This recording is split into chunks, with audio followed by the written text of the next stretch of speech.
The second and presumably final extension to the Lost Dungeon set has been released. This has been one of Conan's most troubled building sets, but was the third time the charm this go around. Today we're going to find out. Firstly, a disclaimer: this set was gifted to me by Funcom. Just like all my other reviews, that will in no way affect my opinions of this set, nor will it affect my recommendation or lack thereof. So without further ado, let's get started. The Lost Dungeon set comes in at two different price points. If you own the previous two extensions, it is 793 Cron coins, which is just over $6.50, and if you don't own any of the previous extensions or the base set, it costs 2010, just under $17. I unfortunately couldn't find a price if you own just the base set and not the first extension, but hopefully that won't affect too many people. We'll touch back on total price comparisons later on in the video. The Lost Dungeon expansion contains iron gates and ladders, cistern tunnel pieces, more doors and windows, fences and crenellated walls, walls and stairs, the pieces from the base set, which are foundations and walls, and doors and windows, and the pieces from the first extension, which are stairs and ceilings, and walls and doors. The first extension also included a placeable sarcophagus, which is not pictured here but it is in the promo art. I wasn't able to confirm if it's still included in the pack. I would assume it is, and it might just have been mistakenly left out of this page. I will update you though if this turns out to be incorrect, but I've not heard anything about it. As for the aesthetics, well, we know what to expect by this point. Dark, dank, dirty and dingy, the perfect gritty design for a dungeon, though also the same that some, including myself, have found a bit disappointing for general building. Very little has changed on the aesthetics front, though the addition of new design elements like the tunnels and the more decorative alcove foundations and the gargoyle placeable does add a little more of a gothic lean to this set. Light interaction remains one of Dungeon's best aspects. Similar to Arena, the set can be quite dark but works very well with lighting, able to create and carry completely different atmospheres that feel genuine and work with, not against the building set. That being said, it still has the design issue of some pieces, namely walls not being uniform, thus creating gaps unless you face everything in the same direction. There's also some issues with the cistern pieces and their interaction with walls too, but we'll touch on that in a moment. Overall, it's very much what you've come to expect from Lost Dungeon, and this set seems designed to make the pack a bit more interesting without breaking the mould on the already established design fundamentals. In terms of actually building with this set, it feels pretty much the same as it did before, at least for the most part. There were a couple of either bugs or design difficulties that made it a bit more arduous. I will touch on those at the end of this segment. Dungeon still suffers from two major issues though, those are build order and design. Build order in particular is probably the biggest issue for general usage. Most building sets in Conan are quite flexible and thus have no real hard build order that you have to adhere to. A great example of this is the full Aesir bundle, one of my favourite sets, and it is an absolute dream to build with because it just lets you do the stuff you want to do. However, with Dungeon, that feeling is not quite the same. I'd probably even go as far as say sometimes it feels like you're fighting against the set itself. Using walls is generally easy. The rounded walls are a bit more difficult as they are semi-perspective based orientation, meaning you have to look around to find the correct point and then rotate the piece into position. You've then got full foundation blocks, and if you want to put them in your base, you either have to be happy to have a weird depth change in your wall, or you have to place the walls first and then the foundations, but there's also a problem with that, specifically related to the new system pieces. Now these tunnels are great, very aesthetically pleasing, and they're good not only for making tunnels of course, but adding more to the atmosphere and design that Dungeon is aiming for. You can attach other foundation pieces to them like the alcoves, which makes it very nice. But they do have a problem with corner pieces. Cistern corners tend to get orientation locked by adjacent walls, so you have to place those pieces before the walls, but if you don't want weird gaps in the outside walls, you have to place the walls beforehand, so you can see there's a downside on both aspects. This isn't really an issue with straight tunnels, but it is with the curves. The alcove foundation pieces are also very nice, and whilst they can get orientation locked, they're not as bad as the corner tunnels. However, as for the alcoves, this is a minor thing but it is a bit disappointing. The alcoves have statues in the divots on the front and the back, and on the sides those divots are empty.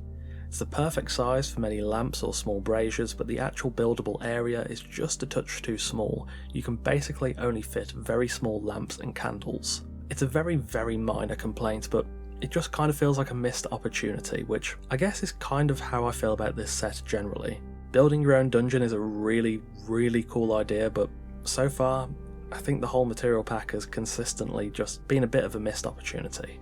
The rest of the set is pretty standard fare for Dungeon. The addition of plain walls is very much better late than never. It's much easier now to make builds with Dungeon that aren't marred by the crypt design. Fences and crenellated walls are quite nice. The crenellations do support archer posts and cauldrons too, though the curved fences are a bit finicky. The new windows, doors and curved pieces are also fairly good. However, I did run into a couple of issues that I see as bugs, or at least things that aren't working in a way I would perceive as intentional, so I'll list them here. Iron hatches sometimes do not close. Curved fences will often only snap to curved ceilings and not walls. Cistern corners getting orientation locked by adjacent walls, and spiral stairs now have a very finicky placement method. I don't think it was this strict before, and if you basically don't put them in the right position, then they just won't snap together. Overall for the building experience, it hasn't fallen apart, but it hasn't had that massive jump in ease of use that I would have wanted to see. Dungeon already suffers for most on aesthetics and building experience, and with the addition of more standard pieces in the set, I would have wanted to see it all become easier to use. So, should you get this set? This extension has finally added the basic necessities like straight stairs and plain walls.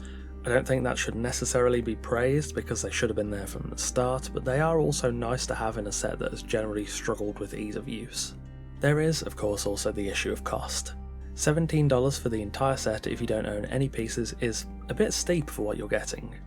Of course, the Steelman position is that, well, it's 3 packs in one, which is true, but I think most would say that the first 2 packs were quite disappointing. There's also the issue of cost for people that already own the previous packs. If you bought each pack when it came out initially, you're looking at spending roughly $22.50 in total. Of course, this is over the course of a year? Some would argue that's kind of the risk you take when you buy a set early. Just like anything else, it will sometimes reduce in price, go on sale, or be bundled with other things to make it comparatively cheaper, but it does leave a bit of a sour taste in the mouth considering you've paid more for the set in total when it was less functional. I think the most important question though is, does this extension really warrant its own existence? Well, it does have some nice additions to the set, including unique pieces not in any other set, but I don't really think that makes it a must-have. Dungeon is more usable now, but I don't think it's had such a jump in quality compared to Aesir, for example.